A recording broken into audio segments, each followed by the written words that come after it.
Ladies and gentlemen, boys and girls, children of all ages, it represents to you. New Year's Revolution 2005 DVD review, and I know I said I'd do no more 2008, but plans have changed because that's what's for best for business. I'm sorry, I went Triple H on you guys for a second, but anyway, I'm going to be doing this review because I have the 2005 set. I've had it for the 2005 set for a while. I've only done one DVD review out of the year, but I feel I need to do more because I thought it was a really fantabulous year. And I'll probably get hate from that, but I love 2005 the year. I thought it was really cool. I thought it was a really good year in my opinion, but, you know, other people think otherwise. I know other people think that the pay-per-view sucked. Some did, but, you know, in my opinion, I think that it was a pretty fun year to me. Anyway, we have right here is the cover. We have a dragon and Batista on the cover. Really sick cover in my opinion. This was held in Puerto Rico. New Year's Revolution with the dragon. Raw presents. On the spine or the side, as people like to call it. I call it the spine because it sounds more mystical. We have New Year's Revolution. Then we have the Elimination Chamber match for the World Heavyweight Championship. Triple H versus Batista versus Edge versus Randy Orton versus Chris Jericho versus Chris Benoit. HBK special guest referee. Kane versus Eugene Snitsky. Intercontinental title match, Shelton Benjamin versus Maven. Women's Championship match, Lita versus Trish Stratus. World Tag Team title match, William Regal and Eugene versus Christian and Tyson Tomko. Muhammad Hassan versus Jerry the King Lawler. Backstage interviews, bonus matches, plus more. Actually, there was no bonus matches, so that's false advertising. On here, you have Eugene Snitsky putting an elbow drop at Taboo Tuesday 2004 on Kane. On Raw, Trish Stratus versus Lita. She clotheslines her. And then Christian, Tyson, Tomko, or Tomko as I like to call it. Triple H, bad-mouthing Batista. And then when you open it up, disc, same as the cover. And then we have the insert, which I will be following. So that'll be much easier for me. Anyway, you guys get to see it like this. Eugene and William Regal versus Christian, Tyson, Tomko was the opener, and the crowd was really pumped like it was throughout the night. A great crowd in Puerto Rico. They really need to have another event like this internationally, whether it be England for a pay-per-view, Australia, or, you know, anywhere like that in the world. They really need to have another event like that, but honestly, I like to see one, but probably not. But I heard that this, like, event sold out really quickly, that it was in Puerto Rico and stuff like that, so it sold out really quickly in the new arena, I believe that it was at that time. Excuse me. Keep coughing. Eugene and William Regal versus Christian, Tyson, Tomko. It was a pretty good opener. It did what it was supposed to do to plant a seed for the night. Nothing much here. Christian did pretty good in this match, as well as William Regal, but it was sad to see William Regal like this, tagging with Eugene. Tomko, you know, he did his thing, basically, so it wasn't really much. Eugene did what he did for his character. Then all of a sudden, you know, Eugene gets dropped, basically, and he lands on his knee, and it's a legitimate knee injury, as I looked up, and it was sad that Eugene got injured like that, and, you know, but I feel bad for him, but really didn't have much of a huge career. Like, I didn't expect him to be WWE champion in like 2 days, but you know, sorry for Eugene, but they still won the World Tag Team titles after he gave the tag in the Regal. Christian, Tyson, Tomko meet in the back with Edge in the hallway.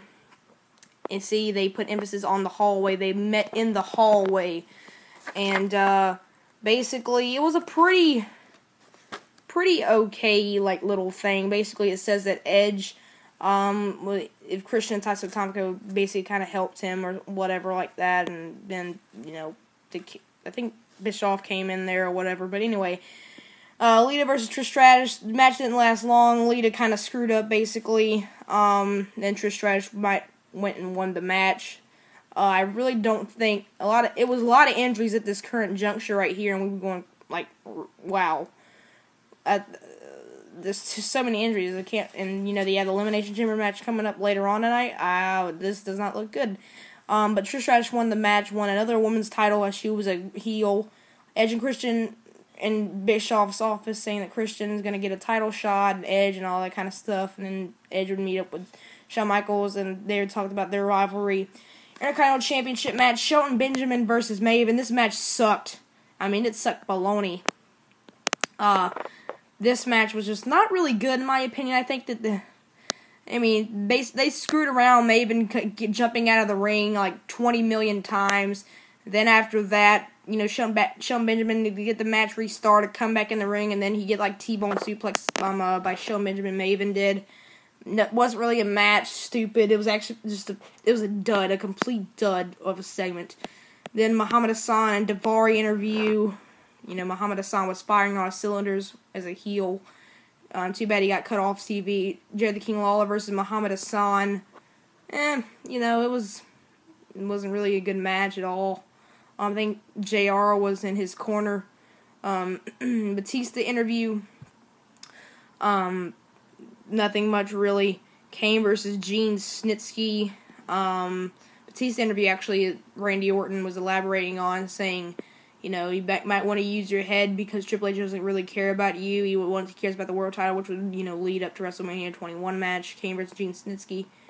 After Eugene Snitsky almost ended Kane's career, Kane comes back, and he tried to have many sneaky tactics with Lita and the pregnancy angle and all that kind of stuff.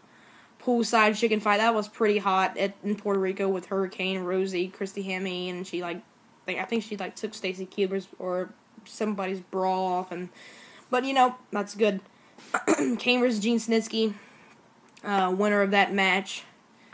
Kane, Batista, Triple H, and Ric Flair in their locker room.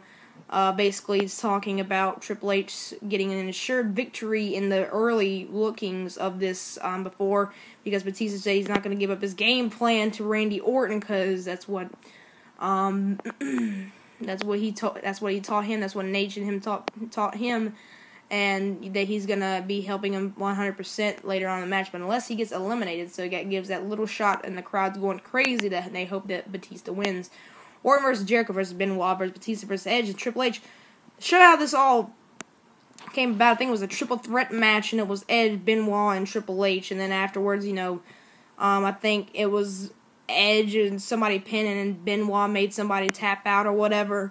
Then the title was vacated, made Elimination Chamber match, and then but in the first match, we had Benoit and Jericho, and it was a pretty good chain of maneuvers that these guys had, really good counters for different things and stuff like that. But as much as Jericho's a good wrestler, Lawler elaborating, you're not going to out-wrestle Benoit, and that was a really good statement right there. And Matt Wrestling, and he's talking about, because both are really talented guys, and a really good decision to make these guys start off the Elimination Chamber.